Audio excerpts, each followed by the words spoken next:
கிருபையும் அன்பும் இரக்கம் நல்ல தகப்பனே, இந்த நல்ல காலை வேளையில் நாங்கள் துதிக்கிறோம், உண்மை நாங்கள் ஆராதிக்கிறோம். தேவரே, எங்கள் மத்தியிலே நீர் ஆசீர்வாதத்துக்காக நன்றியான எங்களோடு கூட நீ பேச போகிறேன். அடியே நீ மறைத்து நீ வெளிப்படும்படி சொல்லிக்கிறோம். கேட்கிறதுக்கு உணர்வு தாரும் ஆண்டவரே, வாழ்வதற்கு கிருபை தாரும். உங்களுடைய கருத்தில் இந்த வேலையை ஒப்பு கொடுக்கிறோம். இயேசுவின் நாமத்தில் பிதாவே, ஆமென். ஹல்லேலூயா. சில பேர் சந்தோஷமா இருக்கீங்க. ஒரு 3 பேரா சந்தோஷமா இருக்கிறது நம்மளுடைய சாய்ஸ். எத்தனை பேர் நம்புறீங்க? பைபிள் என்ன சொல்லுது? கர்த்தருக்குள் எப்பொழுதும் எப்பயாவது சொல்லிருக்கா? எப்பொழுதும். அது எப்படி இருக்க முடியும்? அது எப்படி இருக்க முடியும்? பாசிபிலிட்டி இருக்கா? இல்லைன்னா பைபிள் பொய் சொல்லாது. எத்தனை பேர் சொல்றீங்க? பைபிள் பொய் சொல்லாது. அப்ப சந்தோஷமாக இருக்க முடியும். கர்த்தர் நல்லவர். ஆமென். வரலையா? டவுட் இருக்கா? ஒருவேளை நல்லவராகவும் இருக்கலாம், கெட்டவர் அப்படி இருக்குதா? இல்லையில. கர்த்தர் எப்பொழுதுமே நல்லவர். இன்னைக்கு ரக்ஷா சபைக்குன்னு ஆண்டவர் வார்த்தை வச்சிருப்பாரு. எத்தனை பேர் நம்புறீங்க? அப்படிதான் போய் ஆண்டவர்கிட்ட கேட்கறது. இந்த சபைக்குன்னு நீங்க வார்த்தை இன்னைக்குன்னு நம்ம ஏதோ பிளான் பண்றதெல்லாம் கிடையாது. யார் பிளான் பண்றா? ஆண்டவர் பிளான் பண்றார். ஏன்னா அவருடைய சபைக்காக அவர் வார்த்தையை வைத்து அநேக சபைகளே இதே இதுதான். தேவன் எப்போதுமே நல்லவரா இருக்கிறார். அதை உறுதியா பதிச்சு வச்சிருக்கோம். அதை கன்ஃபியூஸ் பண்ணக்கூடாது. தேவன் இன்னைக்கு நல்லவராகவும் நாளைக்கு கெட்டவராகவும் இருக்கிறது இல்லை. அவர் நேற்றும் இன்றும் என்றும் மாறாதவர். அதை நம்ம மறக்கவே கூடாது. நம்ம எல்லாம் பார்த்து பைபிள் உங்களுக்கு நிறைய கேள்வி கேட்பேன். உங்களுக்கு தெரிஞ்ச பதில நீங்க சொல்லலாம். இந்த பதில சொல்லிட்டதுனால பிரதர் ஏதாவது தப்பா எடுத்துக்க போறாங்களோ, மற்றவங்களாம் தப்பா எடுத்துக்க போறாங்களோ அப்படின்னு நினைக்க கூடாது. சொல்றதுனால என்ன பண்ணா ஒரு இன்டராக்ஷன் மாதிரி, நானுமோ ஒரு பெரிய ஆள் மாதிரி இங்க இருந்து பிரசங்கம் பண்ற மாதிரியும் நீங்க எல்லாம் கேட்கற மாதிரியும் அப்படி இருக்கக்கூடாது. ஒவ்வொருவரையும் நேசிக்கிறதுனால ஆண்டவர் இன்றைய வரைக்கும் ஜீவனோடு வச்சிருக்காரு. எத்தனை பேரு ஆண்டவருக்கு இன்னைக்கு நன்றி சொன்னீங்க? பிரேயர் பண்ணீங்களான்னு கேட்கல, நன்றி, வெறும் தேங்க்ஸ் சொன்னீங்களா? எதுக்கு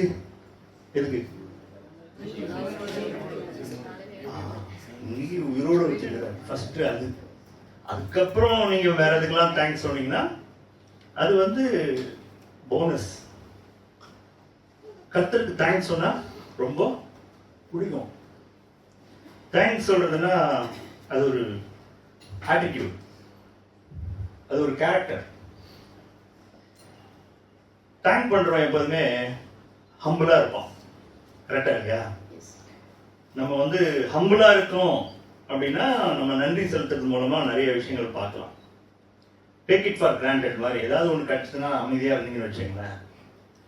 எனக்கு இது I am deserved for this, இது எனக்கு உரியது, அதனால கிடைச்சது அப்படின்னு சொல்றீங்களா? நீங்க பெருமைக்காரனா இல்ல தாழ்மை விடுவானா? இன்னைக்கு என் பையன் கிட்ட பேசியிருந்த போது ஜெபம் பண்ணியா அப்படின்னு கேட்டேன். இல்ல. அப்புறம் ஒன்று சொன்னேன், நம்ம ஜெபம் பண்ணல, ஆண்டவருக்கு நன்றி செலுத்தல இன்னைக்கு அப்படின்னா என்ன சொல்றோம்னா ஆண்டவர்கிட்ட இன்டைரக்ட்லி என்ன சொல்றோம் சொல்லுங்க? நீங்க இல்லைன்னா கூட பரவாயில்ல, எனக்கு நான் பார்த்து நீங்க ஒன்றும் பெருசா ஒன்றும் பண்ற போறது இல்லை. நேற்றுக்கு இருந்த மாதிரி தான் இன்னைக்கு இருக்க போறேன். உங்களுக்கு தேங்க் பண்ணாட்டான்னு இப்போ எனக்கு கார் ஓட்ட தெரியும், நான் படிச்சிருக்கேன், எனக்கு அனுபவம் இருக்கு, எனக்கு சம்பாதிக்க தெரியும், நான் பார்த்துட்டேன் என் குடும்பத்தை அப்படிலாம் நீங்க சொல்லாம சொல்றேன். இது இவ்வளவு அர்த்தம் இருக்கு. வெறுமனே அவரை கண்டுக்காம நீங்க உங்க வேலைக்கு போனீங்கன்னு வச்சுங்களேன், இதுக்கு பின்னாடி என்ன இருக்கு? இவ்வளவு பெரிய மீனிங். ஒத்துக்கிறீங்களா இல்லையா? ஆண்டவரை கண்டுக்காம போனீங்கன்னா எத்தனை பேருக்கு ஆண்டவர் மேல ரெக்ரெட் இருக்கு, அதாவது வருத்தம். என்ன இப்படி வச்சிருக்கிறாரு, இந்த பிரதருக்கு இருக்காது, அவருக்கு இருக்கவே இருக்காது. ஒரு கையை ஒண்ணு வெட்டினா கூட கம்முன்னு இருப்பாரு. அவர்கிட்ட கத்துக்க வேண்டியது நிறைய விஷயம். பட் நார்மல் பீப்புள் நம்புற மாதிரி அவர் கூட தான் நல்லா இருக்கணும். ஆர்டினரி பீப்புள் நம்பலாம். நான் யாருக்கெல்லாம் வருத்தம் இருக்கு சும்மா சொல்லலாம், தப்பு கிடையாது. கொஞ்சம் வருத்தம் இருக்கிறதுனால பொய் சொல்லக்கூடாது, நல்லவங்க மாதிரியே இருக்கக்கூடாது. நீங்க பரிசுத்தவான்கள் சபைனா நிஜமாவே பரிசுத்தவான்களா இருக்க மாதிரி இருக்கு. இப்போ வருத்தம் இருக்கும்ல, வருத்தம் இருந்தாலும் ஆண்டவர்கிட்ட போய் தெரிவிக்கலாம். ஆண்டவரே, இந்த காரியத்துல நீங்க எனக்கு இவ்வளோ நேரம் பதில் கொடுக்கலையே, இவ்வளவு நாளா எனக்கு நீங்க பதில் கொடுக்கலையே. அது பாசிட்டிவா தான் சொல்லணும். எவ்வளவு ஜெபம் பண்றோம், கண்டுக்கவே மாட்டாரு. இப்படி கூட அவருக்கு தெரியவே தெரியாதா? பார்த்து தானே இருக்காரு எங்க வீட்டை, நடக்கிறதெல்லாம் தெரியாதா அவருக்கு? இப்படியா இருக்காது? அப்படி இருக்கக்கூடாது. வருத்தம் தெரிவிக்கலாம். ஒரு அப்பா கிட்ட பாசிட்டிவான வருத்தத்தை தெரிவிக்கலாம். அது கர்த்தர் வந்து தப்பா எடுத்துக்க மாட்டார். மோசே கூட தான் பைபிள்ல போட்டிருக்கு, அவனோட சாந்த குணமுடையவன் இல்லைன்னு போட்டிருக்கு. ஆனா கோவப்பட்டானே, கோவப்பட்டா எரிச்சலானா, நானா பெத்தேன். ஒரு இடத்துல கேட்கிறான், உங்க ஜனங்களை நானா பெத்தேன், இந்த வார்த்தையில கேட்டிருக்கீங்களே, நான் எதுக்கு தூக்கி சொல்லணும்னா அப்பனா அப்படின்னு மோசை கேட்டிருக்க. அதுக்கெல்லாம் ஆண்டவர் வச்சுக்கல. யோபு கூட தான் ஆரம்பத்துல அவர் வாயினால எந்த பாவம் செய்யல. அப்புறம் கொஞ்சம் கொஞ்சமா ஒரு 10வது சாப்டருக்கு மேல போங்க, அவருடைய கதை எப்படி பேசுறாருன்னு தெரியும். என் நாளை சபிக்கிறேன், அவர் நேர்ல வந்து அவர் கூட வழக்காடுவேன். யார் இவருக்கு போய் அவர்கிட்ட வழக்காடுவாராம், பண்ணுவேன் அப்படிலாம் பேசுறான். அப்போ நம்ம ஆண்டவர் கூட இருக்கிற உறவு ரொம்ப முக்கியம். எத்தனை பேர் ஆமென் சொல்றீங்க?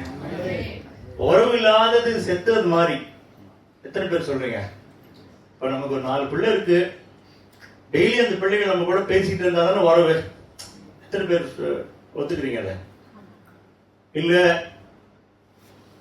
நல்லா பெத்து வளர்த்து படிக்க வச்சு தூரதேசத்துக்கு போயாச்சு, கண்டுக்கவே இல்லை, கான்டாக்டே கிடையாது, உங்களுக்கு எப்படி இருக்கும்? இருந்தா என்ன, செத்தா என்ன, அப்படி சொல்லணும் தோணும். மைண்ட்ல எப்படி இருக்கும்? அப்படிதான் இருக்கும். அதாவது மீனிங் என்னன்னா, இருந்தாலும் இல்லாட்டாலும் ரெண்டும் ஒண்ணு தானே. வெரி சிம்பிளா யோசிச்சுப்பாரு. செத்து போயிருந்தாலும் அவன் பேச மாட்டான், இப்பயும் பேசல, ரெண்டும் ஒண்ணு தானே. அதனாலதான் வந்தவொடனே கேட்டேன், நீங்க நன்றி சொன்னீங்களா?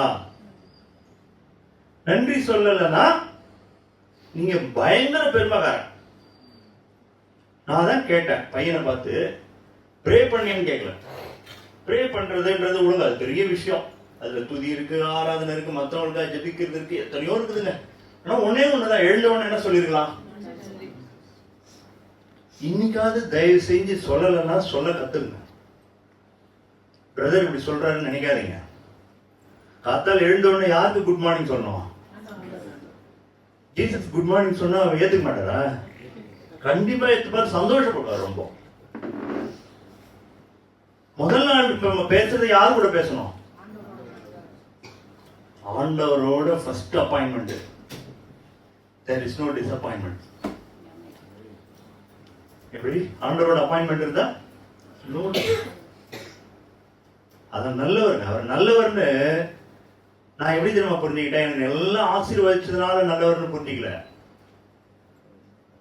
என்னுடைய தீமையிலேயே அவர் எனக்கு உதவி செய்யறாரு, அப்படிதான் நல்லவர்னு புரிஞ்சுக்கிறேன். கர்த்தர் நல்லவர் என்பதை நீங்கள் ருசித்து பாருங்கள். வந்தா அதை தருவார், இதை தருவார். இயேசு கிட்ட வந்து அதெல்லாம் கிடைக்கும், கடன் எல்லாம் போயிடும், வியாதி எல்லாம் சுத்தமாயிடும். நீங்க ரொம்ப பிரமாதமா இருப்பீங்க. குடுகுடுப்பாண்டி காஸ்பல் பார்த்திருக்கீங்களா? அது மாதிரி எல்லாம் நல்லபடியா நடக்கும், நல்ல காலம் பிறந்துச்சு, பார்த்திருக்கீங்களா? அது குடுகுடுப்பாண்டி காஸ்பல் எல்லாமே நல்லதுதான் சொல்லுவோம். பார்த்துருக்கீங்களா? என்னைக்காவது வந்து குடுகுடுப்பாண்டி தப்பா சொல்லியிருக்கேன்னா?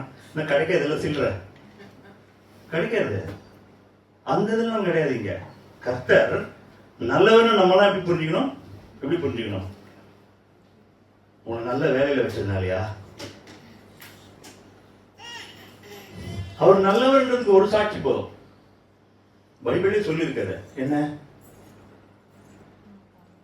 நம் பாவிகளாயிருக்கையில் நம்மை நேசித்ததுனால அவர் நம்மேல் வைத்த அன்பை.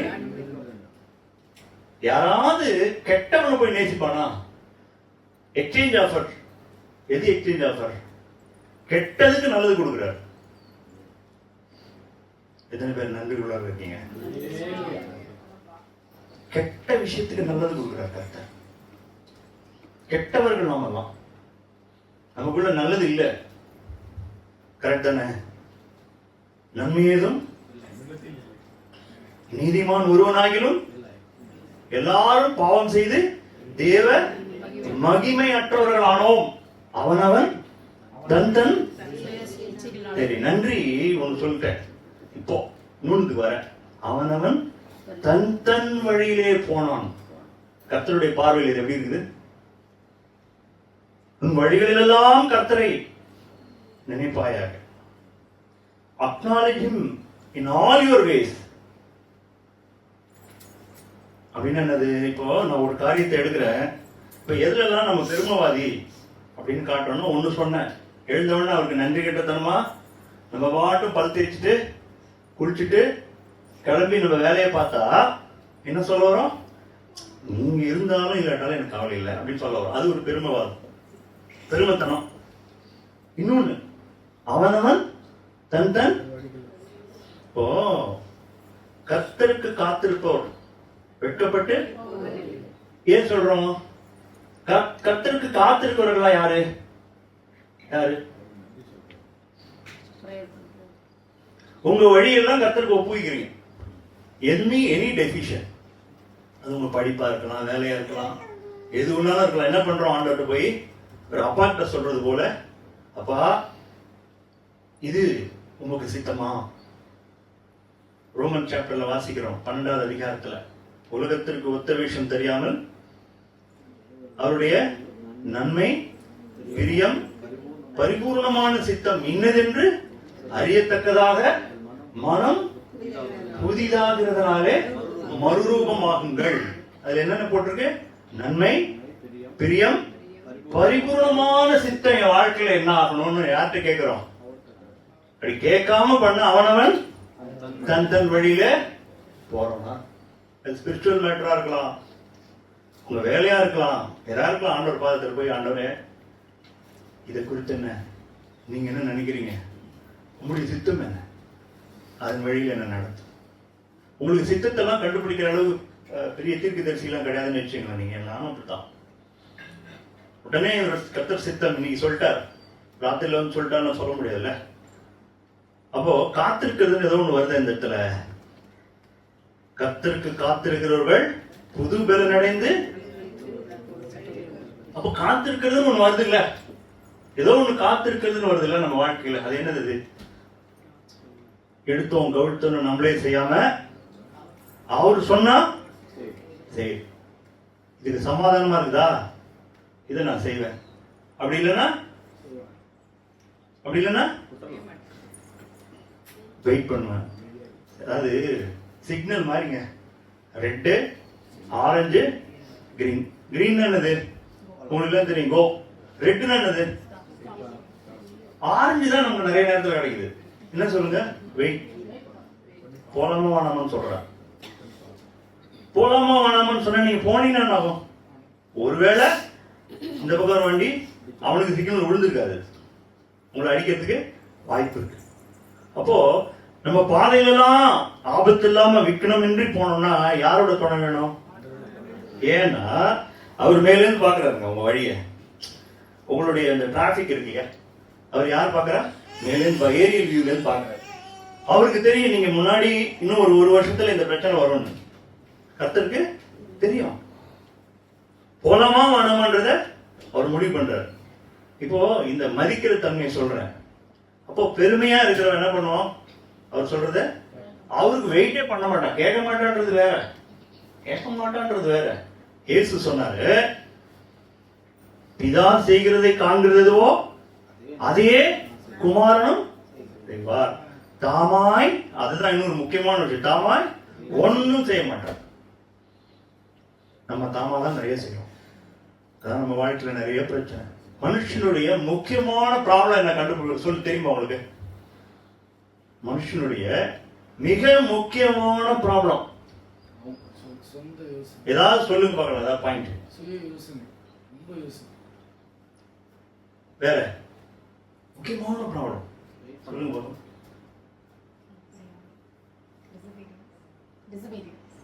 Sorry, disobedience. கொஞ்சம் க்ளோஸா வரீங்க. மெய்யான ப்ராப்ளம் என்ன தெரியுமா? அவனுடைய ப்ராப்ளம், மனுஷனுடைய முக்கியமான பிரச்சனை என்னன்னா அவனுடைய பாவம். எப்படி சொல்லுங்க? அவனுடைய பாவம். பாவம்னா எல்லாரும் ஐயோ பாவம், அது கிடையாது. கர்த்தர் சொல்ற பாவம். பாவம்னா என்னது சொல்லுங்க? இப்பதானே சொன்னேன். என்ன சொன்னேன்? அவனவன் தேவ மகிமையற்று போயிடும். அதாவது ஆண்டவர் இப்போ ஆண்டவர் இப்படி இருக்காருங்க. ஆண்டவர் இப்படி இருக்காரு. ஆண்டவர் இப்படி இருக்கும்போது நம்ம என்ன பண்றோம்னா அவரை விட்டுட்டு அவனவன் அவர் பேக்ல இருக்காரு. நீங்க எப்படி இருக்கீங்கன்னா அபவுட் டர்ன்ல அவரை விட்டுட்டு எப்படி போறீங்க? அவன் வழியில போறேன். ஆண்டவர் இப்படி நிக்கிறாருன்னு வச்சுங்களேன். இப்படி கற்பனை பண்ணுங்க. ஆண்டவர் இப்படி நிக்கிறாரு, நான் அவருக்கு முன்னாடி நின்று அவரை நான் பாக்குறேன், அவர்கிட்ட பேசுறேன். இப்படி திரும்பிட்டேன். திரும்பினோன்னு என்ன பண்றோம்? அவன் வழியில போறான். தேவ மகிமை. இப்போ இப்படி திரும்பினா ஆண்டவர் பக்கத்துல க்ளோஸா வர முடியும். இப்படி திரும்பி போனா அவர் விட்டு தூரமா போக முடியும். நான் சொல்றது புரியுதா உங்களுக்கு? இதை கற்பனை பண்ணி பாருங்க. இப்போ ஆண்டவர் விட்டு போறதுதான் பாவமே. ஆண்டவரை விட்டு எந்த விதத்திலையும் போறதுதான், விசுவாசத்திற்குள் வராதது எல்லாமே பாவம். பாவம்ன்றதே நமக்கு நிறைய பேருக்கு என்னன்னே தெரியல. பாவம்னா நம்ம ஏதோ விபச்சாரம் பண்ணா பாவம், திருட்டா பாவம், அது பாவம், இது பாவம் நினைக்கிறோம். நிஜமாவே பாவம் என்னன்னா ஆண்டவர் விட்டுட்டு போறது. ஆண்டவர் விட்டு எப்படிலாம் போனா இப்பதான் சொன்னேன். ஃபர்ஸ்டே போயிட்டீங்க, என்ன நன்றியே சொல்லல, முடிஞ்சு போச்சு. ஃபர்ஸ்டே அவர் விட்டுட்டு போயிட்டீங்க, கிளம்பிட்டீங்க. நீங்க இருந்தாருங்க, லேட்டா போங்க. இன்னைக்கு எனக்கு 1000 வேலை இருக்குது. எப்படி? எனக்கு 1000 வேலை இருக்குது. நான் போனோம். உங்க கூடலாம் ஒரு 1/2 மணி நேரம் உட்காந்து பேச முடியுமா? அதுக்குள்ளேயே எத்தனையோ வேலை செய்யலாம். கரெக்டா இல்லையா? சம்பாதிக்கணும், குடும்பம் நடத்தணும், இவ்வளவு விஷயம் இருக்குது. உங்க வார்த்தையை உட்காந்து படிச்சுட்டா ஏதாவது கிடைக்குமா? வேற ஏதாவது பண்ணலாம். எனக்கு ஆபீஸ் டைம் ஆகுது இல்ல? எவ்வளவு மனவேதனை இருக்கும் ஆண்டவருக்கு. யோசிச்சு பாருங்க. நம்மளை ரட்சித்தவருக்கு ஒண்ணும் இல்ல. ஆண்டவரோட கடைசி ஜெபம் சிலுவையில் அறையத்துக்கு முன்னாடி என்ன கேட்கிறாரு? இந்த பாத்திரம் என்னை விட்டு அகலக்கூடுமானால், ஆனாலும் என்னுடைய சித்தம் அல்ல உம்முடைய சித்தத்தின்படி ஆக கடவுள். அந்த பாத்திரம்னு சொன்னாரு. அது என்ன தெரியுமா உங்களுக்கு? யாருக்கா தெரியுமா? இந்த பாத்திரம் என்னை விட்டு அகலட்டும்.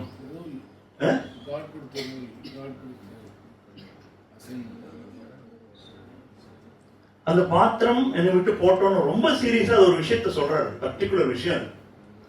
இது தயவு செஞ்சு எங்க வாழ்க்கையில விட்டுறாதீங்க, எனக்கு வேணாது, என்னால தாங்க முடியாதுன்ற அளவுக்கு இருக்கிறார். எது சொல்லுங்க? இன்டைரக்டா சொல்றீங்க நீங்க. அதாவது சிலுவையில் அறையும் பொழுது நமக்கு ஒரு வசனம் போட்டிருக்குது, ரொம்ப அருமையான வசனம். இயேசு நமக்காக பாவமானார், பாவியானார்னு போல. இப்ப அதான் பாவம்.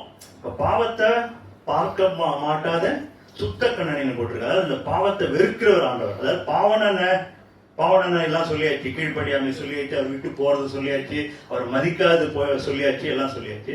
இது என்னது பாவம்னு சொல்றேன். அப்போ இயேசுவே பாவமானார். அப்போ பிதாவோட இருக்க முடியுமோ? கொஞ்சம் வச்சு பாருங்க. அப்போ பரிசுத்த ஸ்தலத்துலதான் பிதா இருக்கிறாரு. பரிசுத்த ஸ்தலத்துல பாவம் பண்ண ஏஞ்சல் என்ன பண்ணார்? வெளியே தோத்துறார். அப்போ இயேசுவே பாவம் ஆயிட்டார். புரியுதப்போ? இயேசுவே நமக்காக பாவம் ஆயிட்டாங்க. இப்ப பிதாவும் அவரும் ஒன்னா இருக்க முடியுமா? பிதா கைவிட்ட நிலை. சிலுவையில 3 மணி நேரம் பிதாவுக்கு அவருக்கும் சம்பந்தமே கிடையாது. கோடானு கோடி வருஷங்கள், இன்ஃபைனைட் இயர்ஸ் அவரோடு கூட ஒன்னா இருந்தவர். நமக்காக என்ன ஆறாரு? ஒரு டிஸ்கனெக்ஷன் உண்டாகுது, தொடர்பு கட்டாகுது. அதுக்கு ஒரு சின்ன ஒரு எக்ஸாம்பிள் சொல்லட்டுமா? எப்படி தொடர்பு கட்டாச்சுன்னு.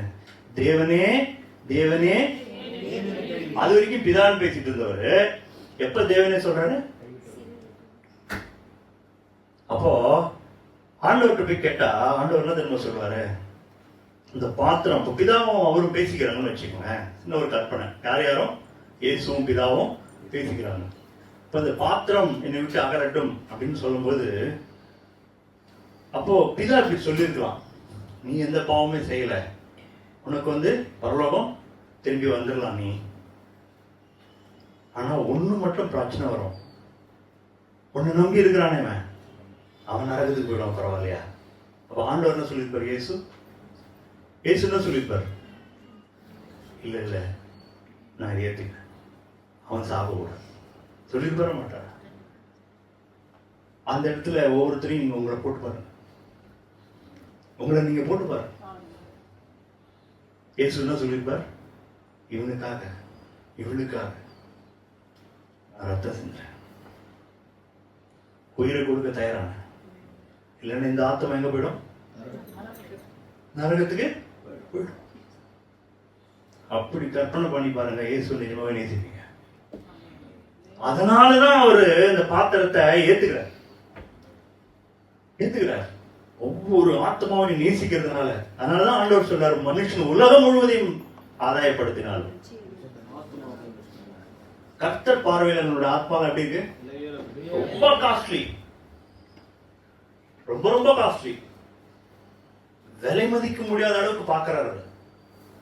அதனால தன் ஜீவனையே கொடுக்குறாரு. ஏன் அவன் ஒண்ணு சொன்ன, மனுஷனுடைய முக்கியமான பிரச்சனை பாவம்னு. ஏன் அந்த பாவத்தை தொலைக்கிறதுக்கு தான் இயேசுவை கீழே இறங்கி வர வேண்டியது போட்டிருக்கு. மத்தேயுல நீங்க வாசிப்பீங்க, அவருடைய நாமம், அவருக்கு இயேசு என்று பெயரிடுவாயாக, அவர் தம் ஜனங்களின் பாவங்களில் இருந்து, கரெக்டா சொல்லணும், ரட்சிப்பார். பாவங்களை மன்னிக்கிறதுக்காக வரல, அவர் மன்னிக்கிறதுக்கு மாத்திரம் வரல, ரட்சிப்பதற்காகவும் வரல. மன்னிக்கிறதுனா ரட்சிக்கிறதுனா தெரியுமா உங்களுக்கு? மன்னிக்கிறதுனா ரட்சிக்கிறதுனா, உங்களுக்கு ஒரு பிள்ளை இருக்கான், பையன் இருக்கிறான், நீங்க சொல்றீங்க, டேய் ரோட்ல பள்ளம் இருக்குடா, போகாத விழுந்துருவ அப்படின்னு சொல்றீங்க. பையன் என்ன பண்றான்? நீங்க சொல்றதே கேட்காம, ஆண்டவர் சொல்றது நம்ம கேட்காத மாதிரி அவன் என்ன பண்றான்? பள்ளத்துல விழுந்துட்டான். அப்பா ஓடி வராரு, அப்பா சாரிப்பா, நீங்க சொன்னதை கேட்கவே இல்லை, ஐ ஃபர்கிவ் யூ, பீ தேர் அப்படின்னு சொல்லிட்டு வர அப்பா என்ன பண்ணுவாரு? ஒன்னு மன்னிச்சுட்டப்பா, நீ அங்கே இரு. குழியிலிருந்து அது பேர் தான் ரட்சிக்க. ஆமென் சொல்லலாமா? அது பேர் தான் ரட்சிக்க. இன்னைக்கு நம்ம பாவங்களை மன்னித்தாரா ரட்சிக்கிறாரா? நம்மளுடைய பழைய பாவங்கள் எல்லாம் மன்னிச்சுட்டார். எத்தனை பேர் ஆமென் சொல்லலாம்? சொன்னீங்கன்னா ஆண்டவர் ரெகக்னைஸ் பண்ணி உங்களை ஆசீர்வதிப்பார். இல்லைன்னா நீங்க நம்பலன்னு அர்த்தம். என்னுடைய எல்லா பாவங்களையும் ஆண்டவர் மன்னித்தார். ஆமென் சொல்லுங்க. ஒரு பாவம் கூட இல்லாம மன்னிச்சுட்டார். கர்த்தர் உங்களை ரட்சிக்கிறார். எப்படி ரட்சிக்கிறார்? எப்படி ரட்சிக்கிறார்? திருப்பி குழியில விழக்கூடாதுதானே பையன்? விழணுமா? சொல்லுங்க, அதுக்கு சவுண்டே வரமாட்டேங்குது. விழக்கூடாது இல்ல குழியில. பெரிய குழியா என்ன பண்ணுவீங்க? 100 அடிக்கு. இது ஏதோ 10 அடி விழுந்தான், கால் மட்டும் சாச்சு இதாயிடுச்சு. ஒரு 100 அடி குழி என்ன பண்ணுவீங்க? போர்னு வச்சுங்க, பையன் பினிஷ். அப்போ கர்த்தருக்கு தெரியும் பாவத்துடைய விளைவு என்னன்னு. இன்னைக்கு பாவத்தோட விளைவு தான் நம்ம அனுபவிக்கிறோம். ஆக்சுவலா மெசேஜோட இன்ட்ரோடக்ஷன் தான் இப்ப சொல்லுவேன். பாவத்தோட விளைவு, பாவத்தோட விளைவு தான் பாவத்தி, ஏழ்மை, சாபம், எல்லா அநியாயமும் பாவத்தினால வந்தது. நான் சொல்றது உண்மையா பொய்யா? எப்படி சொல்றேன்? பழைய ஏற்பாடு போயிடணும். ஆதாமும் ஆண்டவர் மட்டும்தான் இருக்கிறார். அவன் மனுஷன் தானே. அப்போ ஆதாமுக்கு என்ன கொடுத்தாரு? ஒரு பாலைவன ஏரியா கொடுத்தாரா? ஒரு டெசர்ட் லேண்ட், மண்ணு, நீங்க போய் எங்கேயாவது சாவு அப்படின்னா கொடுத்தாரா? சொல்லுங்க. அருமையான ஏதேன் தோட்டம், நதியெல்லாம் வர பாயுது, போட்டுருக்கா இல்லையா? சகல விருட்சங்கள் இருக்குது, இருக்கா இல்லையா? கனிகள்லாம் இருக்குது, இருக்கா இல்லையா? பகலில் குளிர்ச்சியான வேளையில ஆண்டவர் அங்க வந்தார். வெதர் எப்படி இருக்கு? நைட்டுன்னு சொல்லல, அப்போ வெதர் எப்படி இருக்கு? நல்லா இருக்கு. எந்த இடத்துல ஆதாம் கொண்டு போய் வச்சாரு? அருமையான ஒரு ஹில் ஸ்டேஷன் மாதிரி ஒரு அருமையான ஒரு இடத்துல வச்சிருக்க. இப்போ ஆதாம் பாவம் செஞ்சான். என்ன செஞ்சான்? அவன் நிலைமை எப்படி இருக்கு? அப்புறம் ஆதாமும் ஏவாளும் நிர்வாணிகளா இருந்தார்கள். எப்படி இருந்தார்கள்? நிர்வாணிகளா இருந்தார்கள். அப்ப அவர்களுக்கு கூச்சம் இருந்ததா? பைபிள் வாசிச்சிருக்கீங்களா? எத்தனை பேர் வாசிக்கல? கை தூக்கிடாதீங்க. அப்போ ஆதாமும் ஏவாளும் நிர்வாணிகளா இருந்த போது கூச்சம் இல்லை. பாவம் செஞ்ச உடனே என்னாச்சு? எப்படி வந்தது? நீங்க யோசிச்சிருக்கீங்களா? அத நீங்க கூட பாவம் செஞ்சிட்டீங்கன்னா குற்ற உணர்வு உங்களுக்குள்ள வருதா இல்லையா? இந்த கூச்சங்கிறத இப்படி வச்சுங்க. ஒரு மெச்சூரிட்டி ஆகிற வரைக்கும் குழந்தை வந்து நிர்வாணமா இருந்தா கூட வீட்டுல ஜாலியா சுத்தி சுத்தி வரும். கரெக்டா ஒரு 10 வயசுக்கு வச்சுக்கங்களேன். அதுக்கு மேல ஆனவொன்னா அந்த குழந்தைக்குள்ள என்ன வரும்? இந்த இதுதான் வச்சுங்க, இதை வச்சுங்க. அவன் மெச்சூர் ஆயிட்டான்னு வச்சுங்க. இப்ப கூச்சம் வந்தவொடனே அவன் வந்து யார்கிட்ட இருந்து விலகி ஓடணும்? ஆதாமே ஆதாமேன்னு கூப்பிட்டாரு. அப்ப கூப்பிடுறவர் என்ன பண்றாரு? டெய்லி அவன் கூட ஒரு டிஸ்கஷன், ஒரு பேச்சுவார்த்தை, கன்வர்சேஷன் என்னன்னு வச்சுக்கலாம். ஃபெலோஷிப்பு, ஜாலியா விளையாடுறது, எது ஒன்றும் வச்சுக்கலாம். அப்ப ஆண்டவர் எப்படி இருந்திருக்காரு? அவன் கூட நார்மலா பேசுவார். அப்போ இன்னும் நிறைய கற்பனை பண்ணி பார்ப்பேன். மிருகங்கள்லாம் கூட்டு வந்து ஆதாம் அதற்கு என்ன பெயர் வைப்பானோ என்று கர்த்தர் பார்த்தாராம். எப்படி இருக்கு? இப்படி வெயிட் பண்றார். எல்லா அனிமல்ஸும் வருது, யானை, ஒட்டகச்சிவிங்கி, புலி எல்லாம் வருது.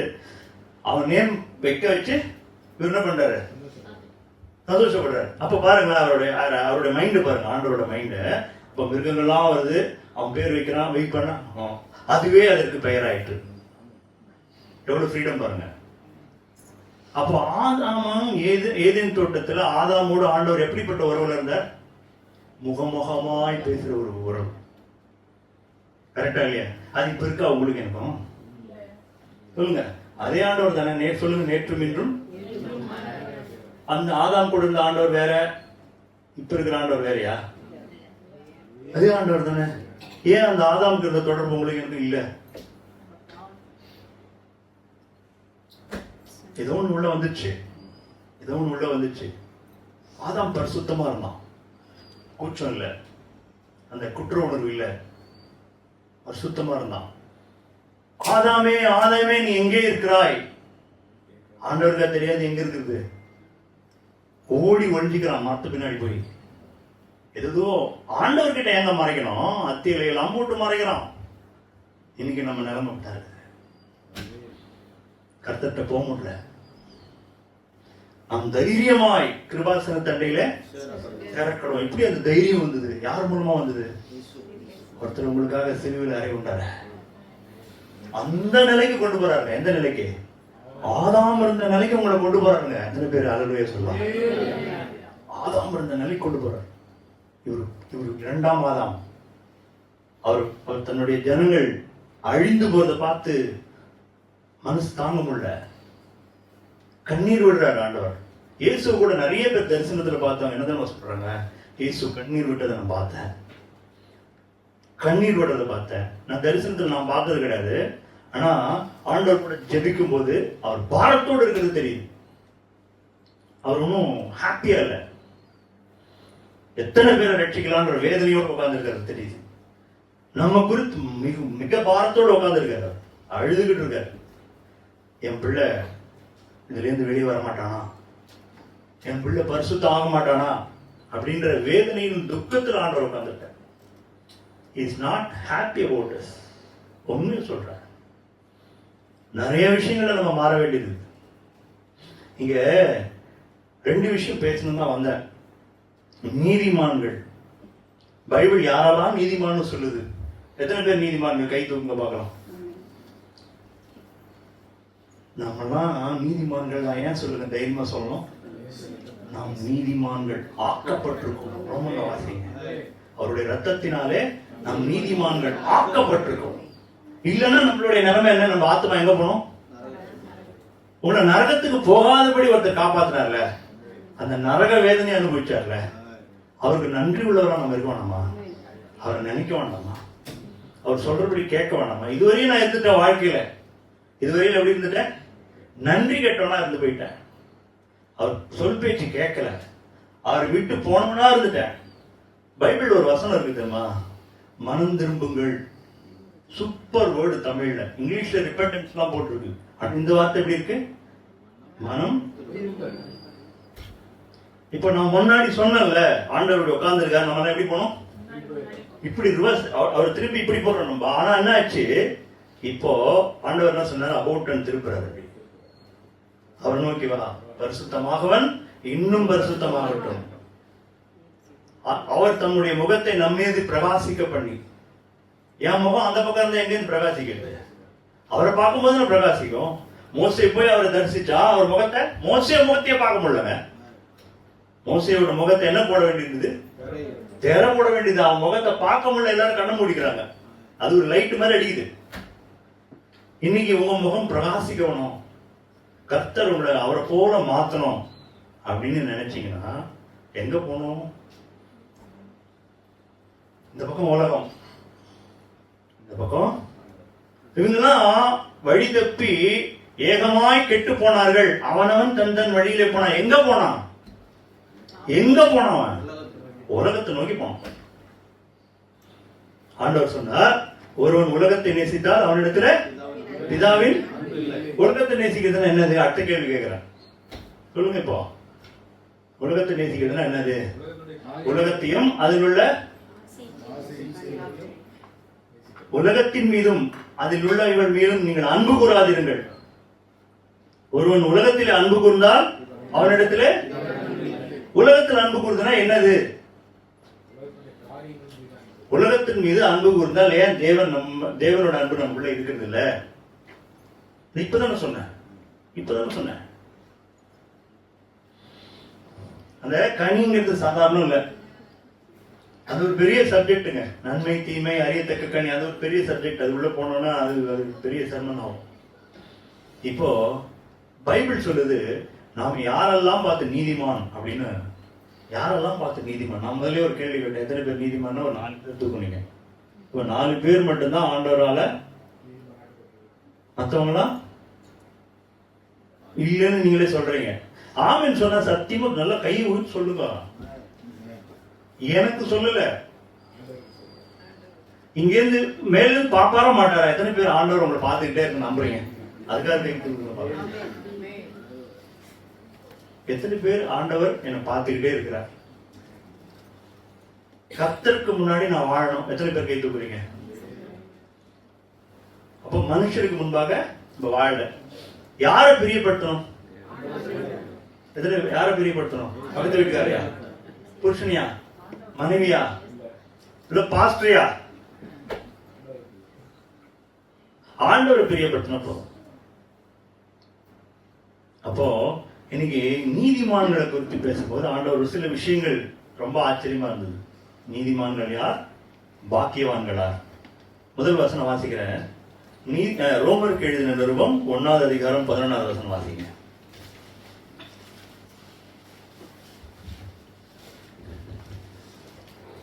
உங்களிலும் என்னிலும் உள்ள விசுவாசத்தினால் உங்களோட கூட நானும் ஆறுதல் அடையும்படிக்கும் உங்களை காண வாஞ்சியா இருக்கிறபடியினாலே எவ்விதத்திலாவது நான் உங்களிடத்தில் வருகிறதற்கு தேவனுடைய சித்தத்தினாலே. எந்த வசனம் வாசிக்கிறீங்க?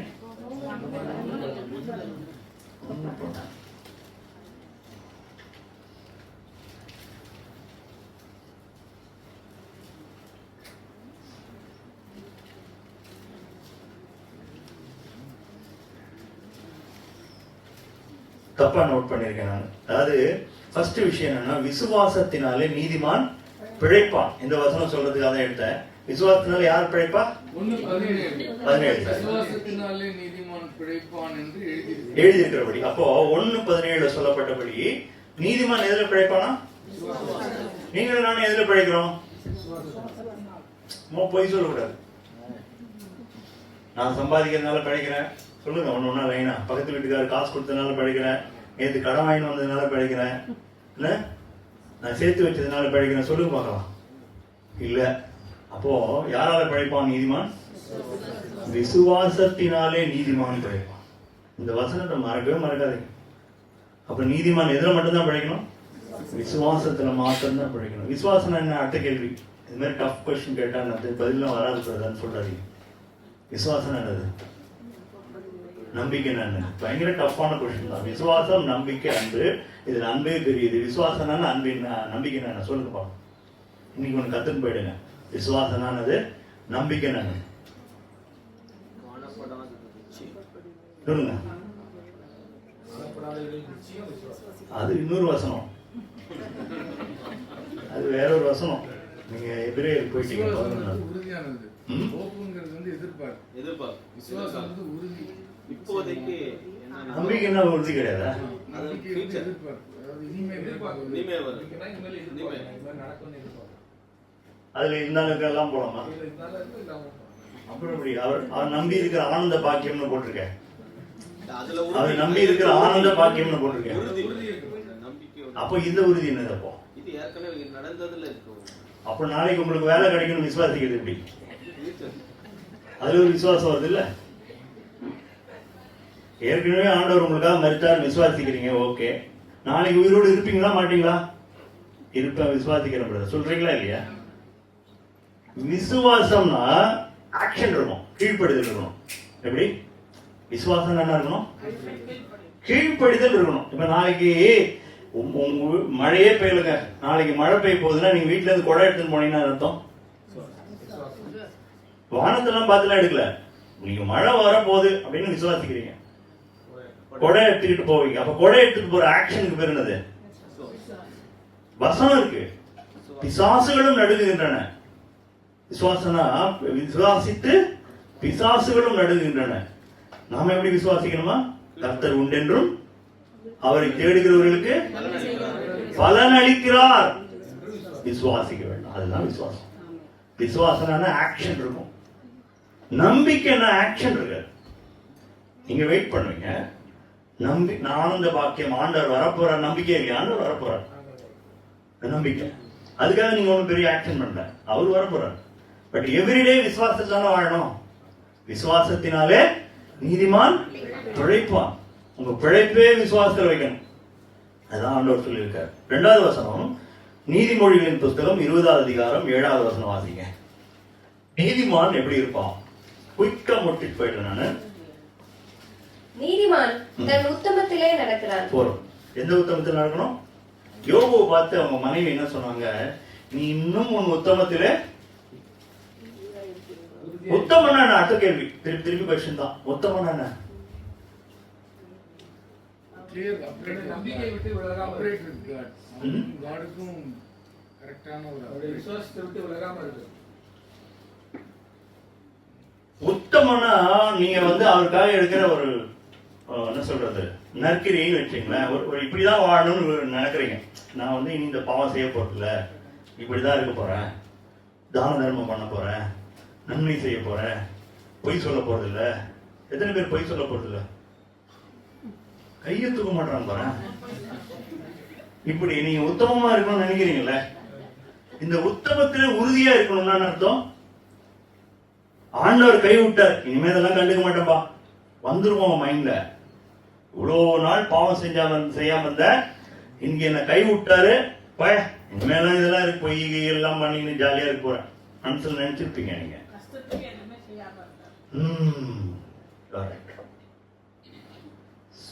உங்களுடைய மோசமான நிலையையும் நீங்க ஆண்டவருக்காக முடிவெடுத்தீங்களோ அதுல உறுதியா இருந்தீங்கன்னா அதிலே உத்தமத்திலே நடப்பதுன்னு பேரு.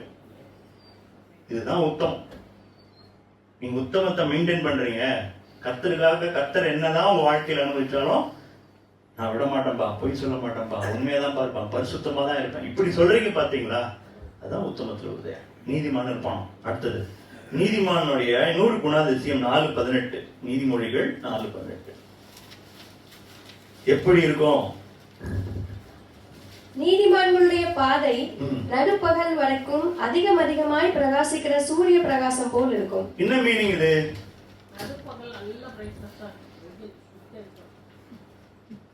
சுட்டெரிக்கணும்னா நல்லா இருக்கு. என்ன சொல்ல வருதுங்க? ஏன் நடுப்பகலோட நிறுத்திட்டாரு? நடுப்பகலுக்கு அப்புறம் என்ன ஆகும்? சூரியன் டிமினிஷிங், குறைய. ஆனா நீதிமன்னுடைய பாதை எப்படி இருக்குமா? பிரகாசம் இன்க்ரீஸ் ஆகிட்டே போவோம். இன்னைக்கு நீங்க ஒரு பரிசுத்தமா வாழறீங்க, ஒரு கனி கொடுக்கிற மனுஷனா இருக்கீங்கன்னு வச்சுங்களேன், போக போக எப்படி இருப்பீங்க? இன்னும் பிரகாசம் ஏறிக்கிட்டே போகும். இன்னும் கர்த்தர் அதை பண்ணுவார் உங்க வாழ்க்கையில. ஒருத்தன் கனி கொடுத்தா என்ன பண்ணுவாராம்? அப்படிதான் அதிக கனிகளை கொடுக்கும்படி அவனை சுத்தம் பண்ணுகிறார். சுத்தம் பண்ணும்போது தான் நீங்க கத்துறீங்க. சுத்தம் பண்ணும்போது தான் கத்துறீங்க. நீங்க கத்திரிக்கோள் வச்சு கட் பண்ணும்போது கத்துறீங்க, வெயில் அடிக்கும் போது கத்துறீங்க. அதெல்லாம் கடைசியில என்ன வரும்? கனி வரும்போது சிரிக்கிறீங்க. அப்புறம் உங்க வாழ்க்கையில் நிஜமாவே ஆண்டவர் அதெல்லாம் பண்றாரு. இதெல்லாம் நீங்க சாதாரணமா வந்துடாது. உத்தமத்துல நிக்கிறது சாதாரணமா வந்துடாது. அவர் மேல இருக்கிற விசுவாசத்தினால உத்தமா இருப்பீங்க, அவர் மேல வச்சிருக்கிற அன்புனால உத்தமமா இருப்பீங்க, அவர் கனி கொடுக்கறதுனால நீங்க முறுமுறுக்காம கம்முன்னு இருப்பீங்க. உங்களை சுத்தம் பண்ணும்போது அமைதியா இருப்பீங்க. வாயை திறந்து இல்ல, வாயை திறக்காமே முறுமுறுப்பை நிறுத்திடுவீங்க. கர்த்தர் நல்லவர். எத்தனை பேர் சொல்லலாம்? 4வது காரியம் நீதிமொழிகள் 24:16.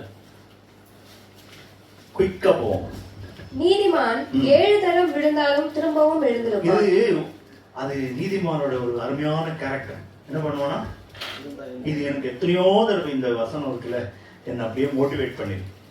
நீதிமான் 7 தரம் விழுந்தாலும், இந்த 7 தரம்ன்றத நீங்க எப்போதுமே எபிரேய பாஷையில இந்த 7 தரம்ங்கிறது இன்ஃபைனைட்டுக்கு எடுத்துக்கலாம். 7 தடவை மன்னிக்கணுமான்னு கேட்கறாங்களா பேதுரு? நீ 70 தடவை மன்னிங்க சொன்னாரா இல்லையா? அப்ப 7 தரம்ங்கிறதுக்கு நீங்க எப்படி எடுத்துக்கணும்?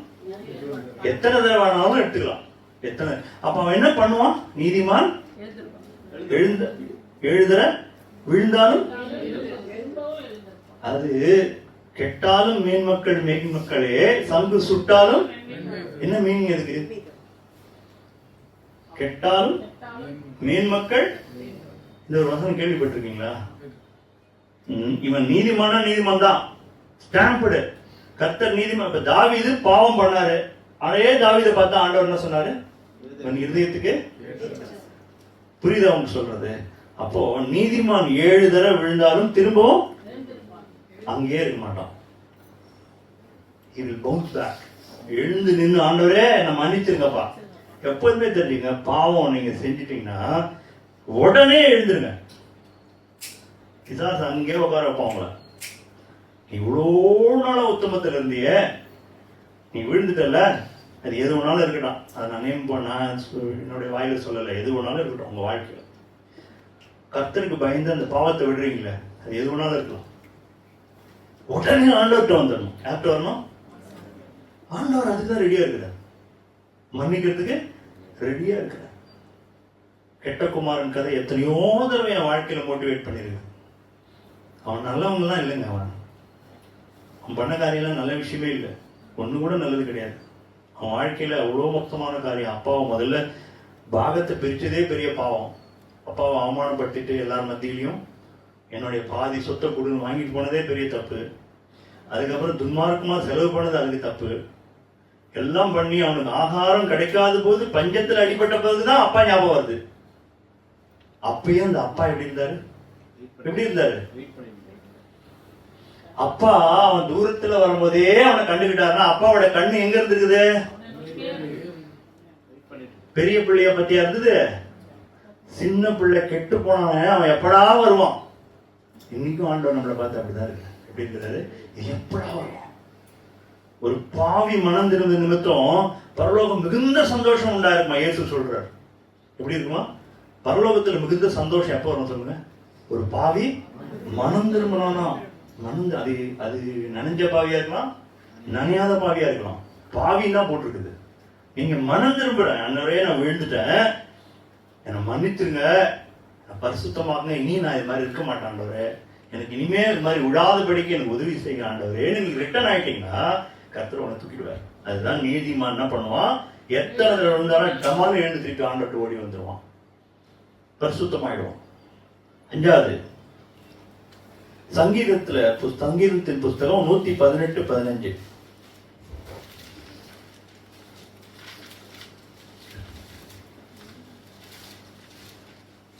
நீதிமான்களுடைய கூடாரங்களில் ரட்சிப்பின் கம்பீர சத்தம் உண்டு. என்னது அது? சொல்லுங்க பார்க்கலாம். நீதிமான் கூடாரத்தில் ரட்சிப்பின் கம்பீர சத்தம்னா என்னது? என்னது? Praise and worship. எப்படி இருக்கும்? எத்தனை வீட்டுல நீங்க வர்ஷிப் பண்றீங்க? கை தூக்க பார்க்கலாம். கர்த்தரை நாங்க துதிக்கிறோம். எத்தனை பேர்? ஏன் மற்றவங்களை துதிக்கல? வேணுங்கிறீங்களா? துதிக்கப்படத்தக்கவர் இல்லைன்னு நினைக்கிறீங்களா? ஏன் அவருக்காக ஒரு அரை மணி நேரம் செலவழிக்க முடியாதா? அவர் பாட்டு பாடி துதிக்க முடியாதா? ஏன் பிள்ளைகள் ரட்சிக்கப்பட வேண்டாமா? ஏன் பண்றது இல்ல? கர்த்தர் உங்களை ரட்சிக்கலையா? குடும்பத்தை ஆசீர்வதிக்கலையா? ஏன் அவருக்காக கொஞ்ச நேரம் செலவழிக்க கூடாது? அவர் துதிக்கு பாத்துட்டு தானே. இந்த இடம் மட்டும்தான் ஆராதனைக்கு ஏற்ற இடமா? கூடாரம் என்னது? உங்க வீட்டுல கர்த்தரை மகிமைப்படுத்தணும். அவர் நான் உங்கள் மத்தியிலே உலாவி நான் உங்கள் தேவனாயிருப்பேன். எங்கேயோ இங்க உட்கார்ந்துருக்க மாட்டார் ஆண்டவர், தன் பிள்ளைகளோடு தான் இருப்பார். அவரை மகிமைப்படுத்துற எந்த இடத்துல நான் இருப்பேன்றார். அது ரொம்ப முக்கியம். என்ன பண்ணுமா? நீதிமான் கூடாரத்திலே ரட்சிப்பின் கம்பீர சத்தம் இருக்கும். ஆறாவது விஷயம், நீதிமொழிகள் புஸ்தகம் 28:1.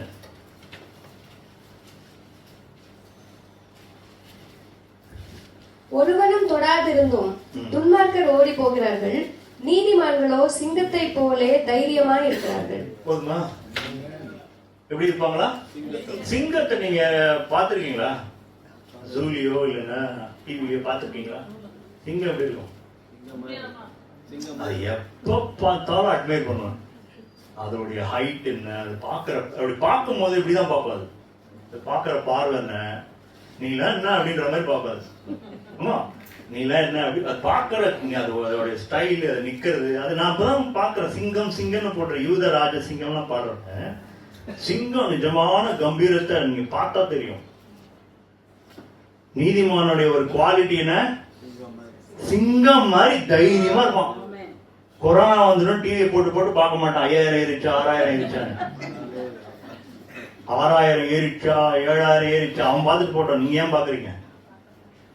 இன்னைக்கு எவ்வளவு பெரிய ஏறி இருக்குது, முன்ன மாதிரி வந்துருமோ, திருப்பி ஹாஸ்பிட்டல் போகணுமா, மாஸ்க் மாட்டணுமா,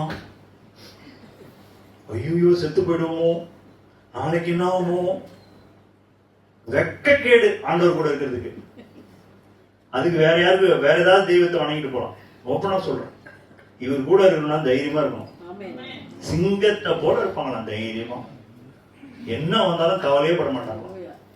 உண்மையா சொல்றேன், உங்களுடைய சந்தோஷம் எங்க தெரியுமா இருக்குது? நம்பிக்கையிலே. ஆண்டவர் மீறி ஒண்ணும் நடக்காதுப்பா, அதுதான் உண்மையான தைரியம். எப்படி? என் ஆண்டவர் மீறி ஒண்ணும் என் வாழ்க்கையில் கெட்டது நடக்கவே நடக்காது. எத்தனை பேர் ஆமென் சொல்றீங்க? அதுதான் உண்மையான நம்பிக்கை, அதுதான் உண்மையான தைரியம்.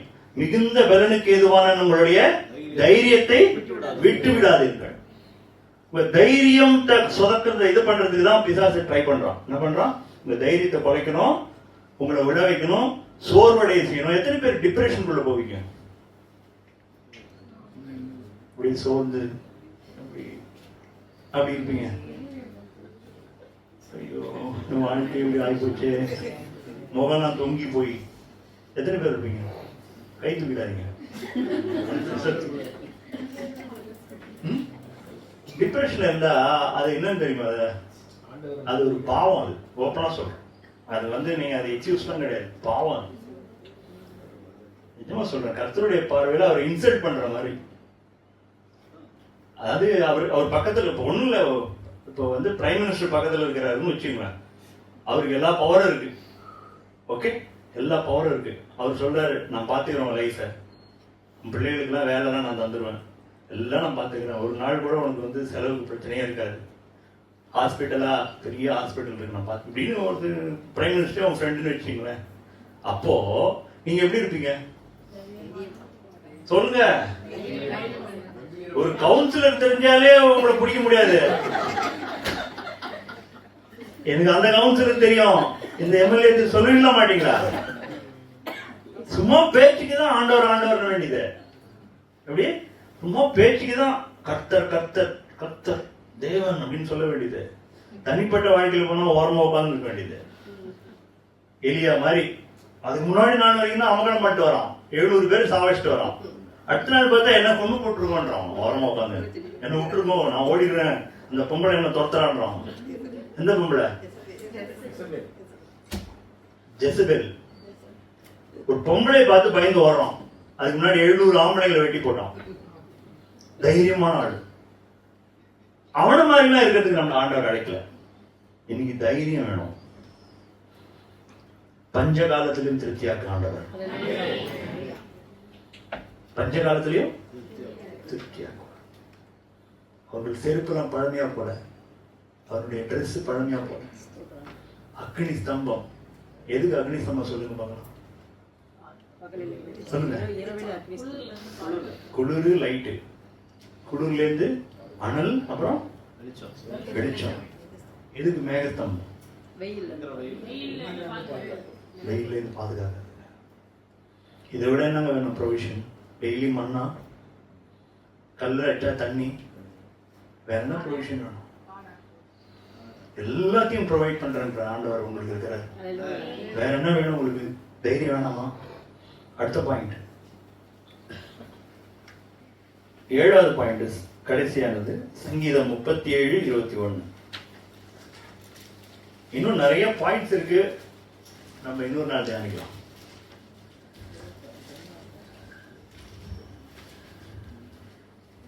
துன்மார்க்கன் கடன் வாங்கி செலுத்தாமல் போகிறான், நீதிமானோ இறங்கி கொடுக்கிறான். எத்தனை பேர் கடன் வாங்கி திருப்பி கொடுக்கல? கை தூக்குவாங்க.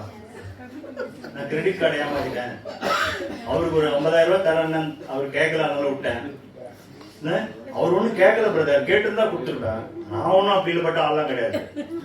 கேட்க மறந்துட்டாரு, நானும் ஜாலியா இருந்துட்டேன். அப்புறம் எத்தனை பேர் கவர்மெண்ட் ஏமாத்திருக்கீங்க?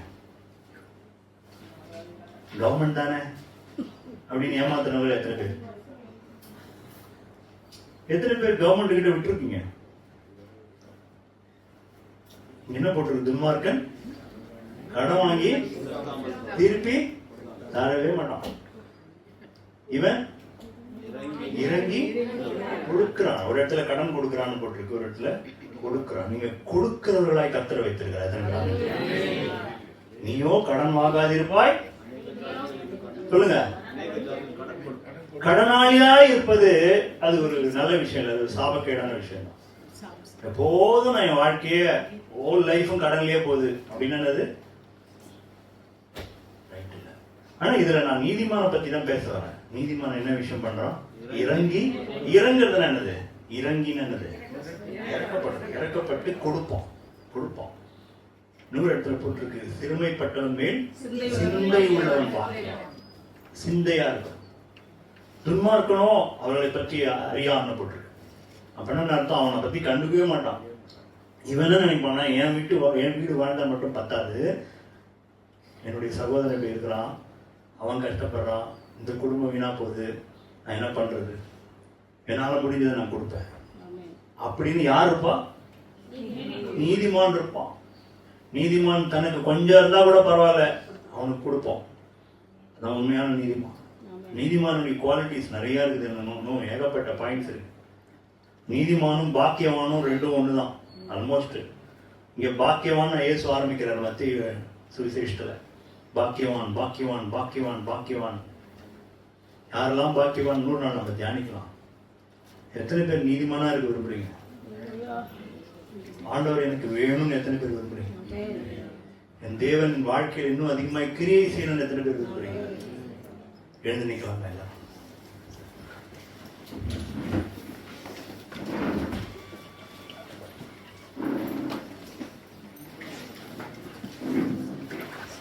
ஆண்டவருக்கு நேராக நம்முடைய இதயங்களை உயர்த்துவோம். கர்த்தர் நம்மோடு பேசியிருக்கிறார். நாங்கள் உங்களை விட்டு வழி விலகி இருந்தால் தேவரே இந்த நாளில் நீர் எங்களோடு பேசியிருக்கிறீர்கள். ஆதாமோடு இருந்த அந்த உறவை எங்கள் வாழ்க்கையில திரும்பவும் கொண்டு வந்த எங்கள் இயேசுவை நாங்கள் விசுவாசிப்போம். அவர் எனக்காக கல்வாரியில இந்த மரணத்தை ருசி பார்த்தாரே, நான் என்னுடைய ஆத்மா நரகத்துக்கு போகாதபடி பிதாவோடு சேர்த்து வைத்தாரே, அந்த இயேசுக்காக நான் வாழ்வேன். என் இயேசுவே என்னையும் பிதாவையும் சேர்த்து வைத்தார். என்னை நீதிமானாக்கி இருக்கிறாய். நீதிமான் ஆக்கப்பட்டதுனால அந்த நீதிமானுக்குரிய வாழ்க்கையை நான் வாழ்வேன். ஆமாண்டவரே, நாங்கள் ஏதோ கல்லையோ மண்ணையோ வேறு தெய்வங்களையோ நாங்கள் வணங்கலப்பா. ஜீவனுள்ள தேவனாகி உண்மை நாங்கள் வணங்குறோம். எத்தனை பேர் சொல்லலாம்? ஆமாண்டவரே, ஜீவனுள்ள தேவனாகி உண்மை ஆண்டவரே, திரும்பவும் எங்களுக்கு இந்த ரட்சிப்பின் சந்தோஷத்தை கொடுத்திருக்கிறேன். இரக்கமாய் இருந்திருக்கிறேன். எங்கள் வாழ்க்கையில உண்மை போல மாற்றும்படி ஒரு சந்தோஷம், இருதயத்தில் எப்போதும் ஒரு சந்தோஷம், சமாதானம், மற்றவர்களை குறித்த ஒரு கரிசனை, ஏழைகளுக்கு இறங்குகிற ஒரு நல்ல ஒரு வாழ்க்கை, நீதிமான் பிரகாசிப்பது போல அந்த சூரியன் நடுப்பகல் வரைக்கும் பிரகாசிக்கிற பிரகாசம் போல ஒரு வாழ்க்கை, இந்த பொல்லாத இருளடைந்த உலகத்துல ஒரு சாட்சியுள்ள ஒரு வாழ்க்கை, இயேசுவை காண்பிக்கிற ஒரு வாழ்க்கை. ஆண்டவரே, இப்படிப்பட்ட ஒரு அருமையான வாழ்க்கையை நாங்கள் மிஸ் பண்ணவே மாட்டோம். அதை குறித்து நாங்கள் கொஞ்சம் சோர்வடைந்திருந்தா எங்களை மன்னிங்க. திரும்பவும் நாங்கள் எழுந்திருப்போம் ஆண்டவரே, திரும்பவும் முன்பாக எழுந்திருப்போம். நீதிமான் 7 முறை விழுந்தாலும் அவன் திரும்பவும் எழுந்திருப்பான் என்ற வார்த்தையின்படி நாங்கள் உம்மிடத்தில் ஓடி வந்துருவோம் ஆண்டவரே. உம்மிடத்தில் நாங்கள் வந்துருவோம். உம்முடைய முகத்தை எங்கள் மீது பிரகாசிக்க பண்ணும். எப்படி மோசேயோட முகம் பிரகாசித்து ஜனங்களால் காணக்கூடாதபடி இருந்ததோ, அதே போல எங்களுடைய வாழ்க்கை பிரகாசிக்கட்டும் ஆண்டவரே. அநேகர் எங்களை பார்த்து தேவன் ஒரு இடத்துல இருக்கிறார் என்று கண்டு உம்மிடத்துல வரட்டும் ஆண்டவரே. உங்களுடைய கருத்துல எங்கள் யாவரையும் ஒப்புக் கொடுக்கிற இந்த சபையை உங்களுடைய வார்த்தையை நான் ஆசீர்வதித்தபடி நான் நமக்கு நன்றி செலுத்துகிறோம். சுத்திகரித்தபடி நான் நன்றி செலுத்துகிறோம். உங்களுடைய நாமம் மகிமைப்படுவதாக. இயேசு கிறிஸ்துவின் நாமத்தில் ஜெபிக்கிறோம் நல்ல பிதாவே.